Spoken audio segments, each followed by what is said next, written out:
لا حول ولا قوة إلا بالله العلي العظيم حسبنا الله ونعم الوكيل نعم المولى ونعم النصير أعوذ بالله السميع العليم من الشيطان اللعين الرجيم بسم الله الرحمن الرحيم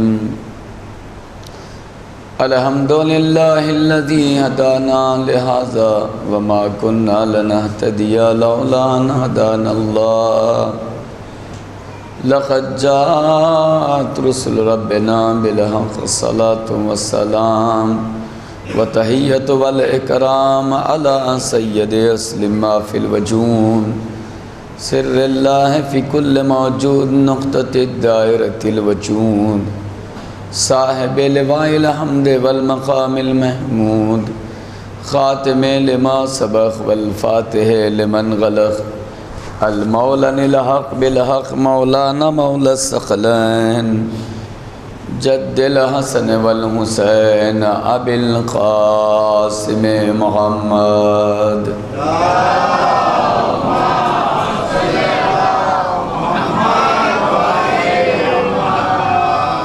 ثم الصلاة على وليه وزيره وأمينه والأشرف العطرة وذرية باب الحكمة سيد الوسيئين امیر المؤمنین علی ابن ابی طالب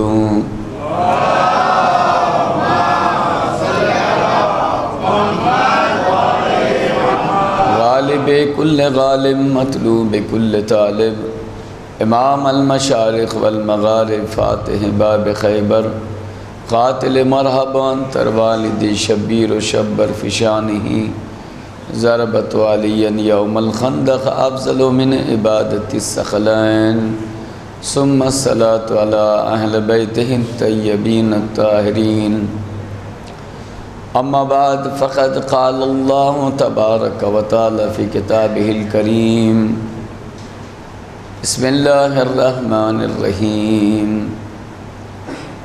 ربنا آتنا فی الدنیا حسنة وفي الآخرة حسنة وقنا عذاب النار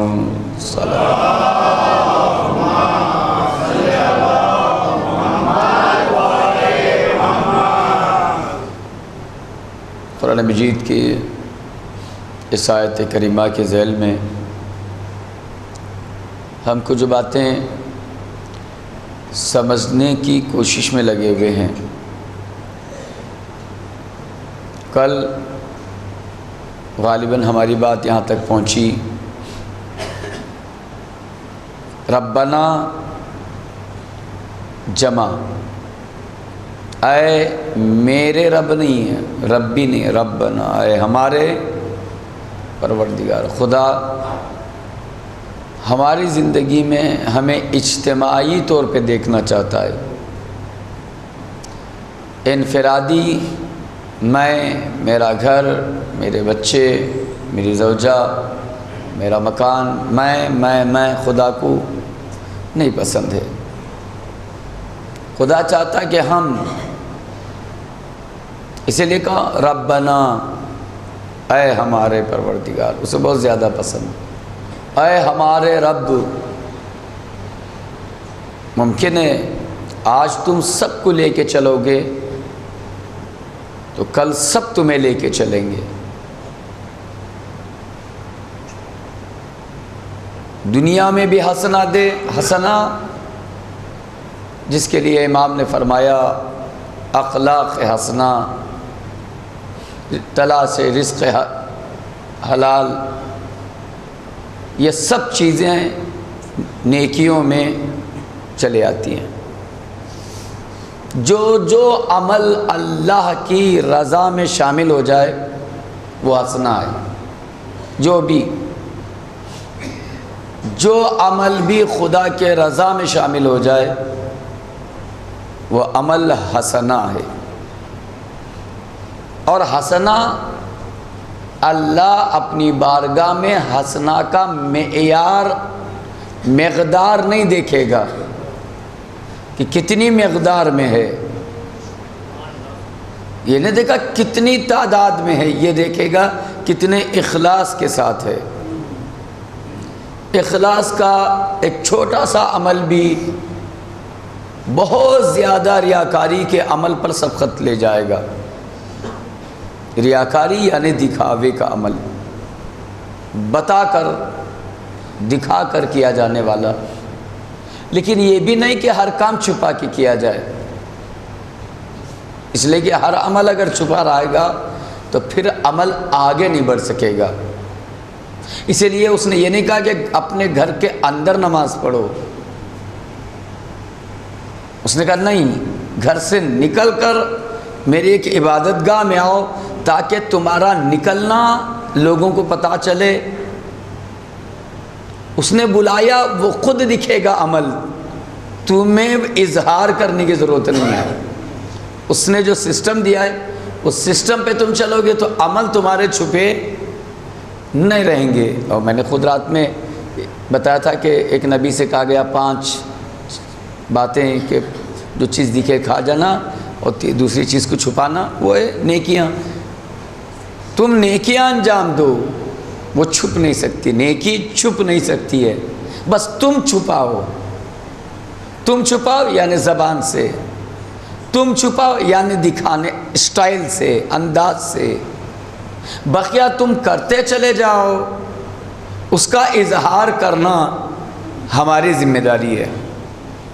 ذرا برابر بھی نیکی ہوگی، وہ نیکی کسی کے چھپانے سے چھپ نہیں سکتی۔ ذری سی نیکی کو بھی کم نہ سمجھو اور معمولی سی برائی کو بھی کم نہ سمجھو۔ سفر پہ ہیں رسول خدا صلی اللہ علیہ وآلہ وسلم،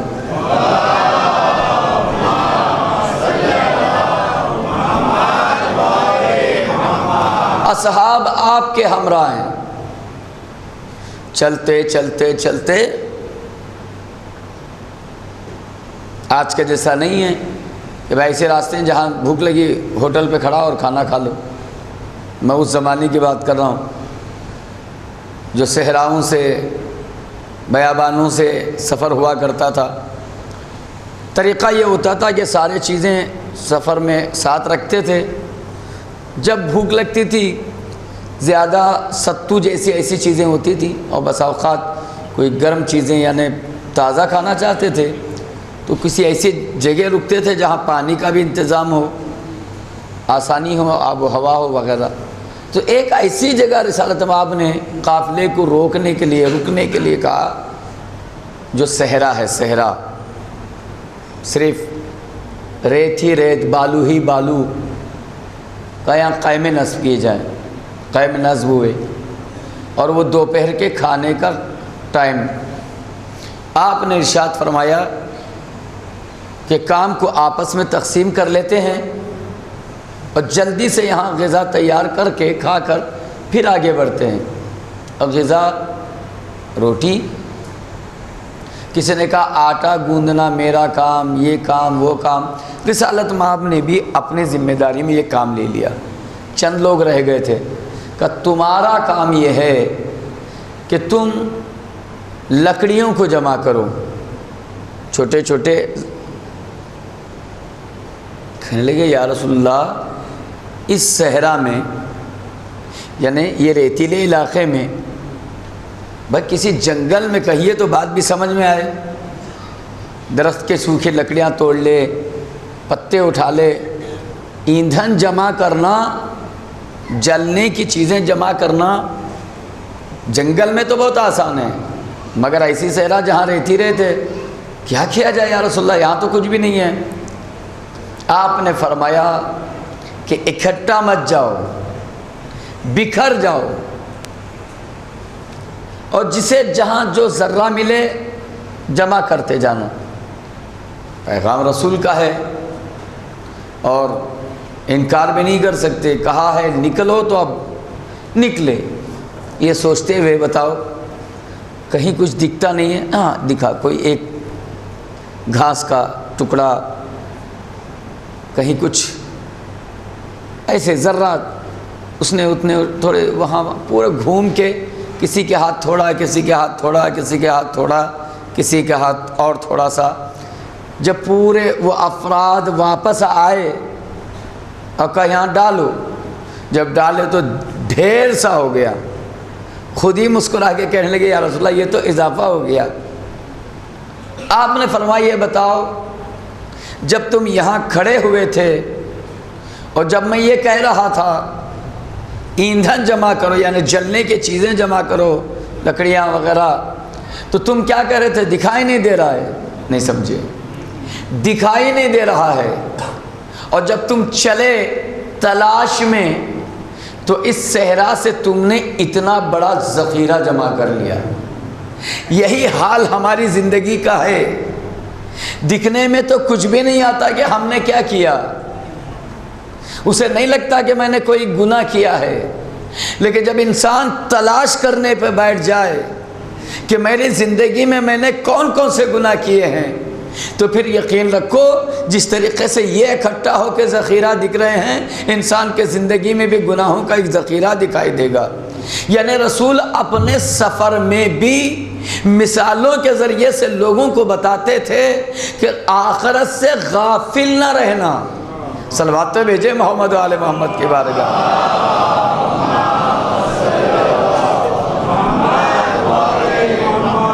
آخرت سے کبھی غافل نہ رہنا۔ دنیا جس کے لیے خود آپ کی حدیث کی دنیا آخرت کی کھیتی ہے۔ عزیزان گرامی، دنیا میں بسنے والے دو طرح کے لوگ ہیں، ایک وہ کہ جن کا دل دنیا میں اس طریقے سے لگ گیا ہے کہ آخرت کی باتیں انہیں بہت کھری لگتی ہیں۔ کیا ہے اس دنیا میں ہیں، یہاں کی باتیں کرو، عیاشی، عیش و آرام، راحت، دل کی خواہشوں کو پورا کرنا، اہل دنیا۔ جب ان کی پہچان کیا ہے؟ ان کی پہچان یہ ہے کہ بیٹھیں گے کہیں بھی تو باتیں دنیا کی ہوں گی، کیونکہ دنیا پرست ہیں، پیسے، ترقی، بس جب کلام کریں گے دنیا کی ہوگی۔ اور آخرت والے جب کلام کریں گے ان کی پہچان یہ ہے کہ ہر معاملے سے آخرت کو جوڑیں گے۔ پیسہ، وہ بھی کہتا پیسہ بھائی، پیسہ پیسہ، یہ بھی کہتا پیسہ، اس کے نتیجے میں جو اینڈ ہے، آخری حد ہے، غرور و تکبر و دکھاوا، اس کے یہاں کہ کسی کے کام آ جانا، کوئی بے مثال کام کر کے جانا۔ تو اہل دین دنیا میں رہ کے دین اور آخرت کو حاصل کرتے ہیں، لیکن وہ دنیا پرست، اسے دین سے کوئی رابطہ نہیں ہے، وہ جب بات کرے گا دنیا کے لیے۔ ان کے لیے نہج البلاغہ میں ہے تو کلام بہت چھوٹا سا، اس کی گہرائی اور گہرائی بہت ہے، خدا ہمیں سمجھنے کی توفیق دے۔ فرماتے ہیں اہل الدنیا کرکب یسار بہم وہم نیام، اہل دنیا ان سواروں کے مانند ہیں جو سوار ہیں اور سو رہے ہیں، سفر جاری ہے۔ اہل دنیا ان سواروں کے مانند ہیں کہ جو سو رہے ہیں، سفر جاری ہے، کلام ختم ہے، کلام مولا کا ہے۔ دنیا والوں کے لیے کہا، دین والوں کے لیے نہیں۔ کون دنیا والے؟ میں پہلے واضح کر چکا کہ جب بھی وہ کلام کریں گے دنیا سے وابستہ، ان کے کلام سے لگے گا کہ دنیا میں انہیں ہزاروں صدیوں گزارنا ہے، آخرت سے کوئی ان کا سروکار نہیں۔ ان کے لیے امام کیا کہتے ہیں؟ ان سواروں، سواری جس پہ بیٹھا ہے، سوار جو سواری پہ بیٹھا ہوا ہے، امام کہتے ہیں اہل دنیا کا رکبی یسار بہم وہم نیام، اہل دنیا کے مثال ان سواروں کے مانند ہے جو سوار ہیں اور سفر جاری ہے، اور اس درمیان کیا کر رہے ہیں؟ وہ سو رہے ہیں، سو رہے ہیں، سفر جاری ہے۔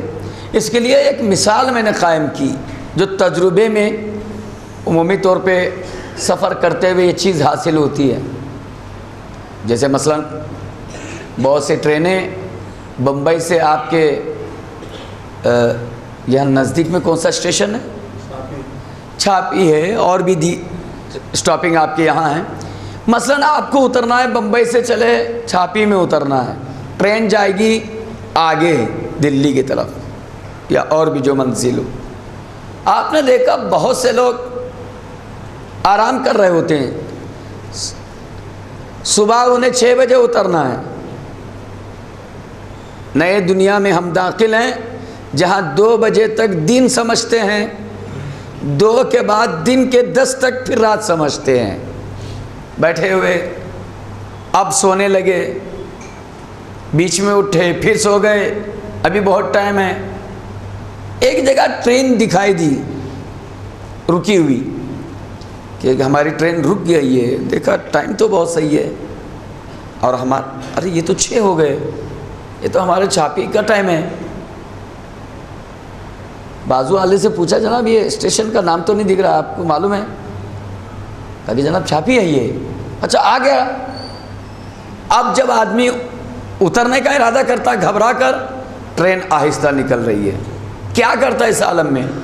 اگر فیملی والا ہو، اللہ اکبر، اگر فیملی والا ہو سامان کے بارے میں بحث نہیں کرے گا۔ جتنے لوگ ہیں بولے اترو، چھلانگ نہیں کر رہا ہوں، اترو، دوڑو، جلدی اتر جاؤ، میں لے آتا ہوں۔ سب کو تو اتار دیا، جب خود اترنے لگا تو جو چیزیں سمجھ میں آئیں لے کے آیا۔ اب اس کے بعد پوچھنے لگا سب ہے دیکھ لو سامان۔ تو جو تیزی میں اترے تھے نا، انہوں نے کہا چارجر رہ گیا، پانی کا بوتل رہ گیا، چادر رہ گئی، پیپر رہ گیا، یہ رہ گیا، وہ رہ گیا۔ بھائی ہوتا ہے کہ نہیں ہوتا ہے کہ جب آدمی اسٹیشن سے پہلے تیار نہ ہو، سوتا رہ جائے، اسٹیشن آ جائے، اور جب اترنے کی باری آئے، جب اترے گا تو آدمی کیا کرے گا؟ بہت سے چیزیں چھوڑ دے گا، اور نیچے آ کے کیا کہے گا؟ ہائے افسوس، یہ چھوڑ دیا، وہ چھوڑ دیا۔ ہم مولا نے کیا فرمایا؟ اہل دنیا کے مثال سواروں کے مانند ہے کہ جو سفر جاری ہے اور سو رہے ہیں، اور جیسے ہی موت کا فرشتہ آئے گا اور کہے گا سرکار چلیے، تو کہے گا تم لینے آ گئے؟ ارے ابھی تو نماز رہ گئی، روزہ رہ گیا، حج رہ گیا، زکوٰۃ رہ گیا، خمس رہ گیا، امانتیں رہ گئیں، حقوق دینا رہ گیا۔ اس نے کہا کہ اسٹیشن سے پہلے تیار کیوں نہیں ہوئے؟ یہ مجلسیں بار بار جگاتی تھیں، یہ جمعہ کے خطبے بار بار کہتے تھے امانتوں میں خیانت نہ کر، واجبات میں تاخیر نہ۔ صلوات بھیجے محمد و آل محمد کی بارگاہ میں۔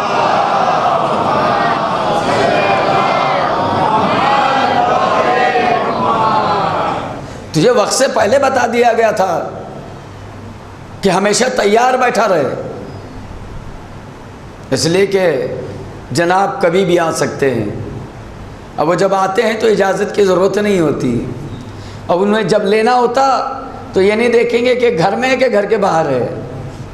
وہ یہ نہیں دیکھتا فرشتہ کہ بس میں بیٹھا ہوا ہے کہ کار میں بیٹھا ہوا ہے۔ سیڑھیوں سے اترنے کے بعد کی مہلت کچھ بھی نہیں ہے، جب اس کا ارادہ ہو اور وقت تمام ہو جائے۔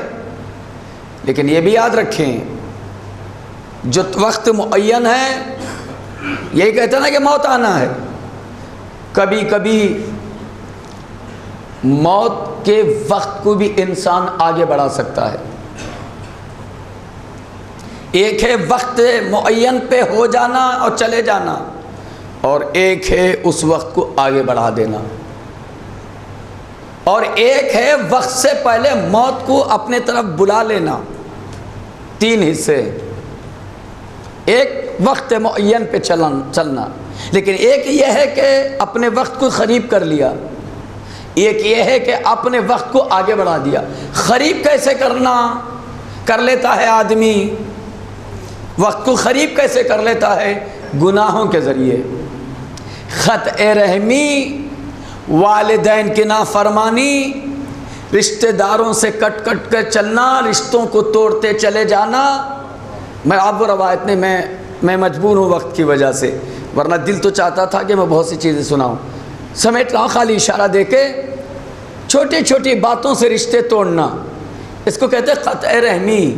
بات نہیں کرتے چاچا سے، بات نہیں کرتے والدین سے، بات نہیں کرتے ماں باپ سے.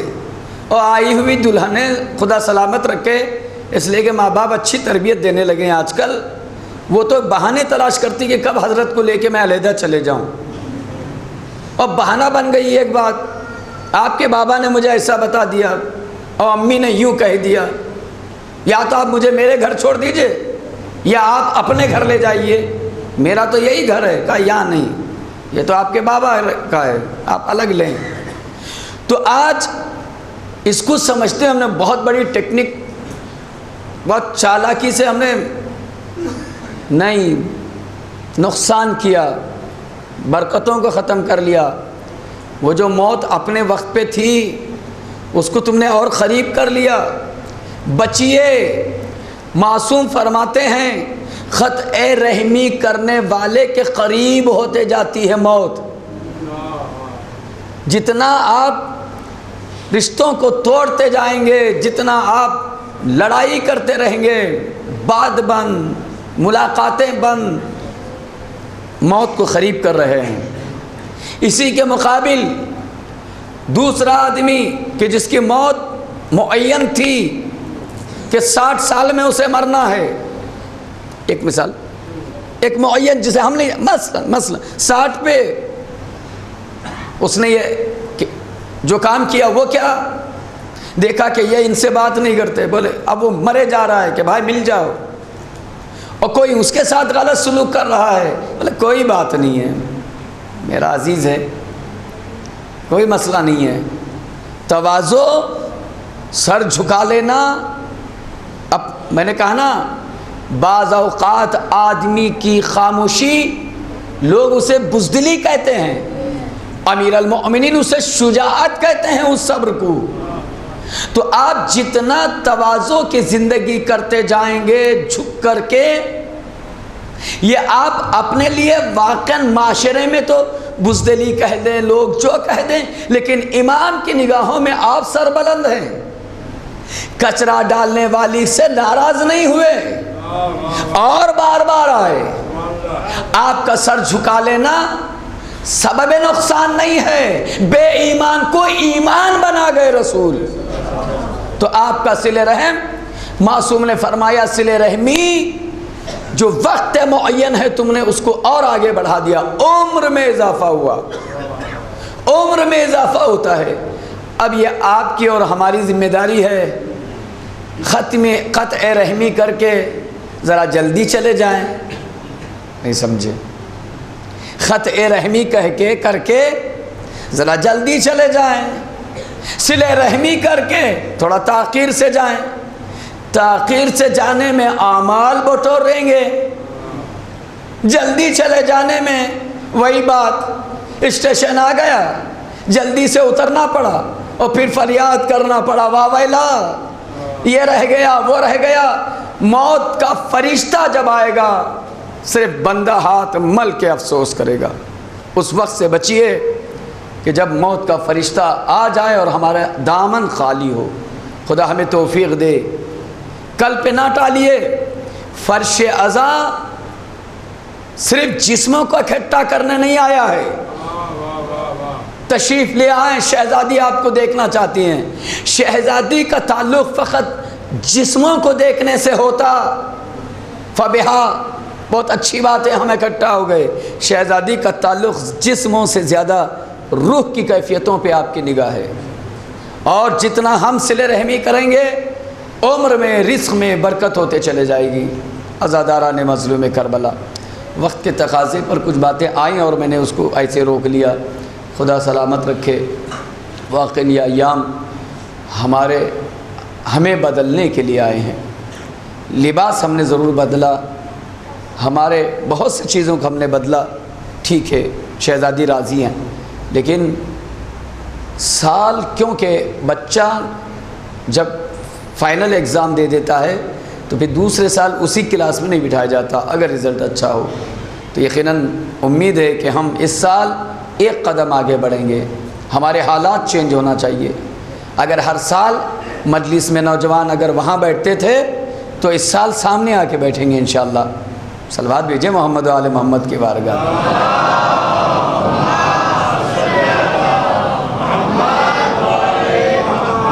اتنا میں ہاتھ جوڑ کے ابھی بلا سکتا تھا, میں نے وہ کام نہیں کیا. رات والی مجلسوں میں اگر جوان یہاں نہیں دکھیں گے, جتنی مرتبہ چاہے صلوات پڑھاؤں گا مجلس کو آگے نہیں بڑھاؤں گا. یہ ابھی میں نے کہہ دیا تاکہ رات کو ایسا نہ ہو.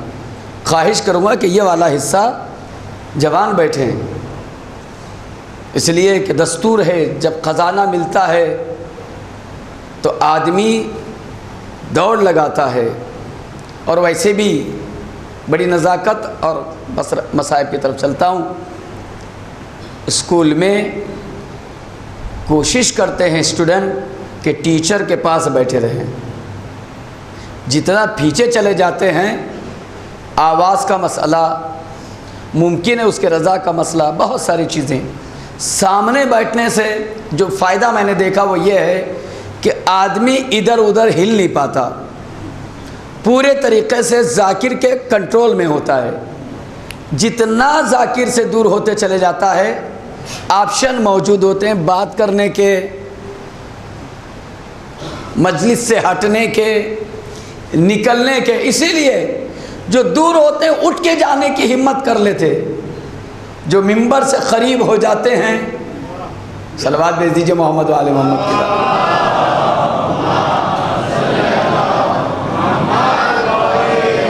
اس سے میرا کوئی ذاتی فائدہ نہیں ہے. یہ جگہ جو ہیں ضعیفوں سے زیادہ جوانوں کے بیٹھنے کی جگہ ہے. جتنا آپ قریب بیٹھو گے یہ باتیں دل پہ جا کے لگیں گی. بس آج کا یہ دن 7ویں تاریخ ہے محرم کی. 7ویں آپ کو پتہ ہے اہل بیت کے لیے پانی بند کر دیا گیا. عزیزوں, میں کتاب میں واقعہ پڑھ رہا تھا, آتے آتے رسول کی تذکرہ چل رہا تھا. 2 لوگ لڑتے ہوئے ایک اونٹ لے کر آئے. وہ بھی کہہ رہا ہے میرا اونٹ, یہ بھی کہہ رہا ہے میرا اونٹ. دونوں ایک اونٹ پہ لڑ رہے ہیں. آپ نے پوچھا تیری کیا دلیل ہے تیرا ہے؟ اس سے پوچھا تیری کیا دلیل ہے کہ یہ اونٹ تیرا ہے؟ اس نے بھی بتایا, اس نے بھی بتایا. ان میں سے ایک کی بات قابل غور, عجیب ٹیکنیکل بات, کہنے لگا یا رسول اللہ یہ اونٹ میرا ہے. دلیل کیا ہے؟ دلیل یہ ہے کہ اس کے دل کے اندر 2 سوراخ ہیں, اس کو ذبح کر دیا جائے تاکہ میری سچائی واضح ہو جائے, میں جھوٹا نہ قرار پاؤں. اور اگر سوراخ نہ ہوئے تو اس کی نا میں سارا پیسہ دینے کے لیے تیار ہوں, میں اس کا نقصان نہیں کروں گا. اگر واقعی اس کی ہے تو میں اسے پیسہ دے دوں گا, لیکن یہ یقین سے کہتا ہوں یہ اونٹ میرا ہے. اور کیونکہ دلیل چاہ رہے ہیں نہر کر لیں, کیونکہ اونٹ کو ذبح نہیں کیا جاتا, نہر کیا جاتا ہے. نہر کر لیں, چاک کریں, دیکھیں اس کے دل میں 2 سوراخ ہیں. اور عزیزو ظاہر سی بات یہ فیصلہ ہے, اور اس نے یہ بھی کہہ دیا اگر میرا نہیں ہے اس کا ہوگا. تو یہ نہیں کہ اس کا اونٹ مر گیا, مطلب ختم کر دیا گیا, میں پورا پیسہ دوں گا. لیکن میں کہتا میرا ہے. اس بات کو ثابت کرنے کے لیے میں نے کہا نہر بھی کر دیجئے 2 سوراخ میں. نہر کیا گیا, چیک کیا گیا, دیکھا گیا تو 2 سوراخ. رسول نے پوچھا بندے خدا اندر کی بات تو کیسے جانتا ہے؟ اندر کی بات تو کیسے جانتا ہے؟ اس شخص نے کہا کہ یا رسول اللہ میں نے آپ ہی سے خطبوں کے درمیان یہ سنا ہے کہ جانور کے سامنے جانور کو ذبح نہ کرنا. جانور کے سامنے جانور کو ذبح نہ کرنا، اگر ایسا کرو گے تو اس کا دل تڑپتا ہے اور سوراخ ہو جاتا ہے، کبھی آپ نے فرمایا تھا۔ اچھا،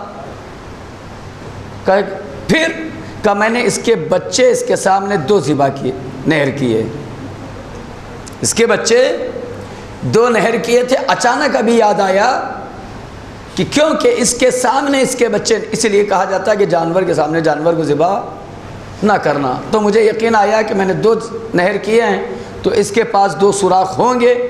تو یہ آپ نے دیکھا، بس جیسے یہ سنا آپ کی آنکھیں نم ہو گئیں، کیونکہ رسول پہنچ گئے کہیں اور۔ عزادارو، ایک عالم دین سید الشہداء کو خواب میں دیکھتا ہے، دیکھیں ربط یہیں سے، وہ دیکھتا ہے کہ حسین جو عاشور کے مصائب سنتے ہیں اس حالت میں ہیں کہ بدن میں کوئی حصہ سالم نہیں ہے، ہر حصے سے خون رس رہا ہے، خون ٹپک رہا ہے۔ اچانک نیند سے بیدار ہوا، واہ مصیبتہ، واہ مظلومہ، اے میرے آقا جسم کا کوئی حصہ تیرا سلامت نہیں۔ رونے لگا، دن گزرا، پورا دن یاد کر کر کے روتا ہے، حسین کتنا مظلوم ہے۔ ظاہر سی بات ہے ہر ایک نے تیر چلایا تاکہ قتل حسین میں میرا نام بھی ہو، تو آپ سمجھیں کتنے تیروں میں۔ اور امام عصر کا سلام جد مظلوم پر کہ جس کا لاشا نہ تیروں پہ تھا نہ نیزوں پہ تھا بلکہ تیروں پہ معلق رہ گیا، نہ زین پہ تھا نہ زمین پہ تھا بلکہ تیروں میں معلق رہ گیا۔ یعنی اتنے تیر تھے کہ جب آپ زمین پر آنے لگے تو زمین پہ آ نہ سکے۔ تو دن بھر روتا رہا اور جب رات آئی تو پھر سو گیا۔ خواب میں دیکھا کہ حسین کے جسم پر کوئی زخم نہیں ہے، کوئی زخم نہیں ہے۔ ہاں بہت خوش ہوا، امام سے خطاب کرنے لگا، مولا آپ صحیح و سالم کیسے ہو گئے؟ کل تو رات میں نے پورا جسم زخمی شدہ دیکھا تھا، آج آپ کا جسم صحیح و سالم ہے۔ امام نے کہا 2 باتیں سن لے، یہ جو تو صحیح و سالم دیکھ رہا ہے، میرے زائر و عزادار جب بھی مجھ پہ آنسو بہاتے ہیں میرا زخم صاف ہو جاتا ہے۔ یہ تو نے ظاہر دیکھا مگر باطن میں 2 ایسے زخم ہیں جو کبھی پورے نہیں ہو سکتے۔ مولا وہ 2 زخم کون سے ہیں؟ کا وہ 2 ایسے زخم ہیں اندر کے کہ جسے کوئی پورا نہیں کر سکتا، وہ خون رس رہا ہے۔ مولا وہ 2 زخم کیسے؟ کہا وہ ایک اکبر کا، ایک اصغر و عباس کا، کہ ان دونوں کے شہادتوں سے، ان شہادتوں سے وہ زخم میرے کلیجے پہ لگے ہیں کہ وہ زخم کبھی اچھے نہیں ہو سکتے۔ جزاک اللہ ہو گئی مجلس عزاداران مظلوم کربلا۔ عزادارو اب وہ جب عالم اپنے خواب سے اٹھتا ہے دن بھر یہی سوچتا ہے، اس کے دل سے آواز آتی ہے، قسم بخدا حسین کے نگاہوں کے سامنے نہیں بلکہ اصغر تو وہ مظلوم ہے کہ جو حسین کے ہاتھوں میں تھا، جس حسین کے ہاتھوں میں تھا، تیر نے اس کے گلے کا نشانہ، حرملہ نے گلے کا نشانہ بنایا، اصغر تو ہاتھوں پہ شہید ہو گئے۔ عزادارو عجیب مظلوم ہے میرا حسین کہ جس کے سامنے ایک نہیں بھرا گھر قتل کر دیا گیا۔ اور جب وقت آخر آیا تو آپ آواز دیتے تھے، عباس میں نے تیری جنگ بھی دیکھی، تیری شجاعت بھی دیکھا، ہر ایک کو میں نے سوار بھی کرایا، اب تم کہاں ہو اے عباس و اکبر؟ اب تمہارا باپ یہاں سے سوار ہو رہا ہے۔ عزادارو حسین میدان میں آئے لیکن ہائے مظلومیت حسین، چاروں طرف سے گھیر کے حسین کو قتل کیا گیا۔ اکتفا اس پہ نہیں کی گئی بلکہ تل زینبیہ، آج بھی جو گئے ہیں زیارت پہ گواہ ہیں، مقتل حسین اور تل زینبیہ کا کتنا قریب کا فاصلہ ہے۔ زینب بھائی کہ اس مصیبت میں قریب آ گئی، مگر جو منظر دیکھا تو ابن سعد کو خطاب کرتے ہوئے کہا، اے ابن سعد تو کھڑا دیکھ رہا ہے، ہائے میرا ماجایا حسین، واہ مصیبتا زبا خدایا بحق محمد علیہ محمود علیہ السلام ہمارے اس مختصر سے ذکر خلیل کو قبول فرما، کوئی غم نہ دے سوائے غم حسین کے۔ معبود جہاں جہاں تک عزادار عزاداری میں شامل ہیں ان سب کے توفیقات کو اضافہ فرما، بحق اہل بیت اطہار علیہم السلام، بالخصوص عزاداری کے حوالے سے جہاں کہیں بھی کوئی مشکلات آنے والے ہوں خدایا اسے دفع فرما، بحق اہل بیت اطہار ہمارے جسم اکٹھا ہیں، دلوں کو ایک دوسرے سے اور بالخصوص والدین کے اطاعت ازدواجی زندگی میں ایک دوسرے کے ساتھ صلہ رحمی، پیار و محبت، سکون گھروں کو نصیب فرما، بحق اہل بیت جو معاملات طلاق اور خلا کے ہیں خدایا ان سب کو خاتمہ فرما، ایک جہتی پیار و محبت اور ہمیں واقعاً حسینی بن کے زندگی کرنے کی توفیق عطا فرما، اپنے مسائل کو پھیلا کر معاشرے کو خراب کرنے کے نہیں بلکہ اپنے مسائل کا حل جس طریقے سے اولاد کے بھیک آ کر ہم روزے پہ مانگتے ہیں اس جگہ آ کر بیٹھ کر اپنے مسائل کو حل کر کے امام سے بیعت کر کے گھر سے روزے سے واپس جانے کی توفیق عطا فرما، بحق محمد و آل محمد علیہ السلام جنت البقیع کی تعمیر مرحمت فرما،